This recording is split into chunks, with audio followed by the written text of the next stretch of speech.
They say bad company corrupts good character. That was my life. For me, growing up, I didn't have my parents teaching me about Jesus, how important the Bible was. So I kind of strayed along throughout my teen years, finding friends that didn't know anything about Jesus as well. I was getting in trouble more and more. I'm getting into drugs, getting into typical things that people do in this life. And before I know it, I ended up going to jail for a little bit of time and got out and thought I was going to start fresh and get my life back on track, but I never really had any significant changes in my life.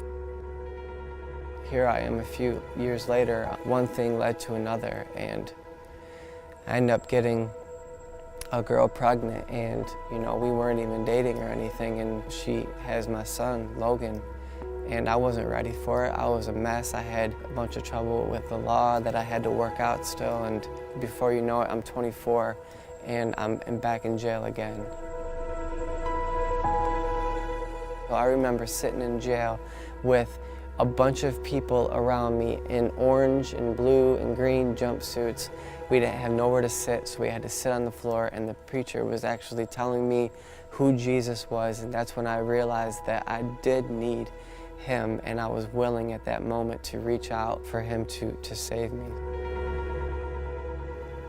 Shortly after getting out of jail the second time, my sister told me about Metro, and I found out that it was only like a mile away from me, so I started walking. I had no car, I had no license. I started walking every week and learning more and more. For the past 5 years, I've been serving along the side of Chris and Tracy with Unite, and it's been an incredible experience. Just recently, I started doing Metro Kids, and I started this internship program with Metro City. I hope to truly make a difference. Looking back, I realized that if it wasn't for me going to jail, I wouldn't be where I'm at today. I wouldn't know Jesus like I do. I am Justin Peters, and I am Metro.